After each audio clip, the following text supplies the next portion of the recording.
feel like I'm losing my mind. Is everybody in the world blind? Hello everyone and welcome back into the GSMC Fantasy Sports Podcast, brought to you as always by the GSMC Sports Network. Before we get into our second segment of the day here on the show, I do want to remind you again that if you wish to interact with the show more directly while we're live streaming, consider making yourselves available to the Super Chat, Super Thanks, and Super Stickers features here on YouTube. Great way to contribute and interact with the show. It's greatly appreciated by all the shows around the network and the network itself, and I greatly appreciate it as well. Just makes the show that much better and more exciting. But without further ado, let's jump right into our second segment of today's show, transitioning a little bit more into the college football world. The last week of the regular season college football, more commonly known as Rivalry Week, even though the rivalry aspect is more and more lessened in terms of CFP importance, because the CFP importance, no matter who you're playing, is very high stakes right now. And all four of these games, yes, you can call them rivalries, but they're more than that this season, as people are and teams are jockeying to get a place in that 12-team playoff. And all of these games could determine how far teams fall, if they remain in the race, what they have to do in their conference championships, if they even get there. So there's a lot at stake. So without further ado, let's jump right into it. Starting off with actually one of the more weird games of the weekend, because it's a group of 5 game that seemingly is not as important as one might think, because the winner of this game or the loser is going to need a lot of help to still get into the CFP race. But it's still one that is between two very high-octane offenses in the AAC. It's Memphis going up against number 17 Tulane, trying to spoil their slim CFP hopes.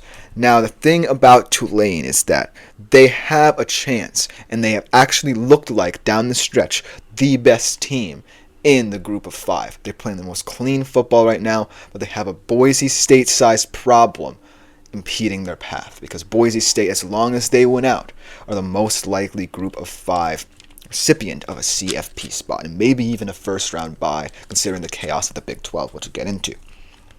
But here's the thing. Memphis is one of the more experienced offenses in the nation, and I don't necessarily think Tulane has come up against a team like them thus far. The losses that Tulane have are decent losses. They're to Kansas State and Oklahoma, but you have to win convincingly against fellow group of 5 opponents who have similar records to you. Memphis, in fact, a same 9-2 record as Tulane, but you have to win convincingly as well. And I don't necessarily know if Tulane has that in the repertoire, because Memphis, like I said, is one of the most experienced quarterbacks in the country in Seth Hennigan, a electrifying receiver in Mario Anderson, who I believe was a former Oklahoma Sooner, and a lot of talent and depth in this squad. Whereas Tulane, yes, they're a very exciting offense. They can put up points in bunches, but this is a situation that I don't think a lot of people would have expected them to be in, right? With a really sneaky chance to sneak into that final spot in the playoffs, potentially be a team with a first-round bye. And so this game puts a lot of pressure on Tulane. Win, though, and that's the first step to wishing and hoping, right? If you win, you're still in this thing. You just have to hope that Boise State falters somewhere along the line. But if you lose, then it's meaningless. However, I have to consider that both of these teams are going to bring their A games, because slim chances are better than no chance at all. And I have to acknowledge that in this one. Tulane are 14, actually the line lowered to 13.5, but I'm going to take them to cover in this one and win outright, just because they look like the best team in the group of 5 at this current moment in time. Now let's get into the big one. The one with all the marbles at stake. To the victor goes the spoils. A trip in the SEC championship game. For one team, it would be a historic first, potentially, as they could be the first team ever in the SEC. Not since Alabama in the inaugural season of the SEC, as a first-time member of the conference, gone in and won it in their first year. And on the other side of things, you have a team that potentially could sneak into the playoffs, be a bid stealer should they win this game in the SEC championship game. It's Texas A&M.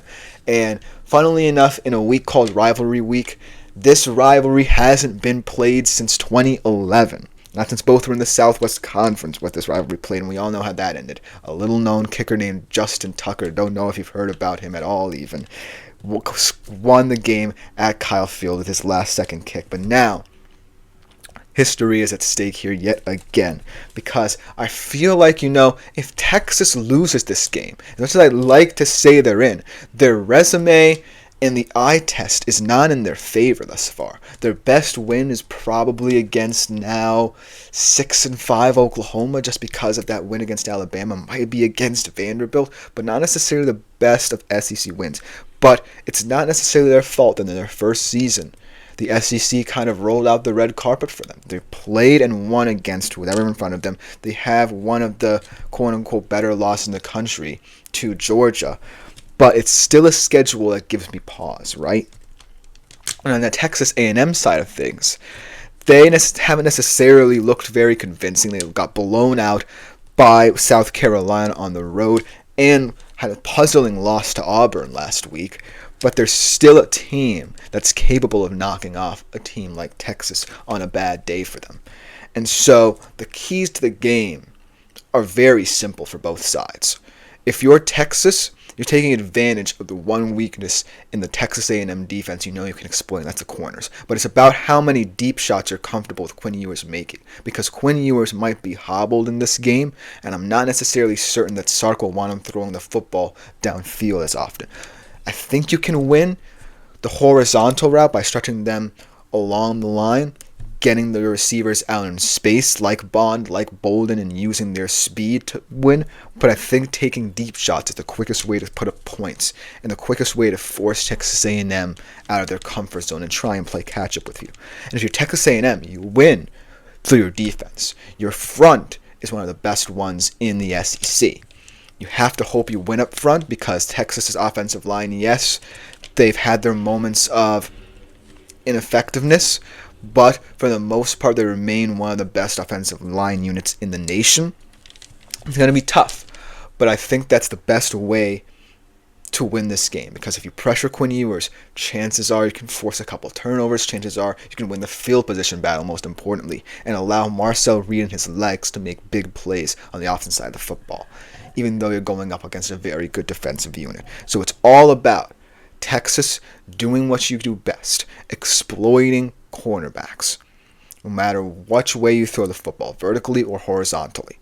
If you're Texas A&M, follow the Georgia game plan. Win the field position battle, most importantly, by forcing turnovers, and try and generate as much pressure on Quinn Ewers as possible. And on the offensive side of the football, let Marcel Reed be Marcel Reed, because he's capable of winning this football game all on his own. He's a fantastic football player, and he has the home field advantage behind him, so this could be a game where Texas A&M gets buoyed by that home crowd environment, because nobody wants to go into Kyle Field this late in the season and face a Texas A&M team there. They're a fantastic home team, might I add. So it's going to be a good one to conclude the SEC year and determine the participant going up to face Georgia in Atlanta in the SEC championship game. And now you have to talk about the game itself, even though it's a little bit more underwhelming than years past. Michigan, Ohio State. Oh, I forgot to pick my Texas A&M winner. Texas is now the 5.5-point favorite. The line moved down in their favor. I'm going to take Texas on the road. It's a risky bit of a pick here, but I have to think that Quinn Ewers is going to have one or two big explosive plays in the field that will be the difference in this one. So I'm taking Texas on the road in a hostile environment to pull it out and perhaps cement their place in the CFP picture. But Michigan, Ohio State is not necessarily the trap game a lot of people would think. I think, Ohio State are deservedly 21-point favorites. And even though, they haven't beaten Michigan in the past 3 or so years, they have the best chance because they're the more complete team. They finally have a competent quarterback. Well, not necessarily a competent quarterback more so than others they've had, but a quarterback who understands the structure of this team. He understands he doesn't have to play hero ball sometimes. And that was probably one of the things that prevented Ohio State from winning in recent years against Michigan. Whereas Michigan, their big struggle is they only have two or three major weapons on the offensive side of the football. And even though their defense is still pretty elite, their offense is not capable of either A, distributing the ball to these weapons, or B, putting up enough points so that the defense is not in the field repeatedly. And thus, that's why I feel like it's going to be a tough ride for this Michigan team.